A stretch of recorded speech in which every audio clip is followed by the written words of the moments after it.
நெஞ்ச ரெண்டா பழம் துருட்டாலும் அதுக்குள்ள என்ன நம்பி இருக்கிற ஏழை சனங்களோட நினப்புதான் இருக்குமே தவிர வேற ஒண்ணு இருக்காது.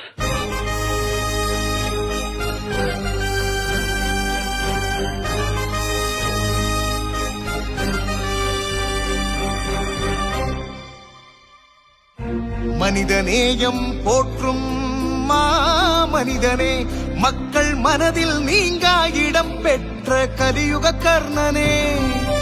மனிதநேயம் போற்றும் மனிதனே, மக்கள் மனதில் நீங்கா இடம் பெற்ற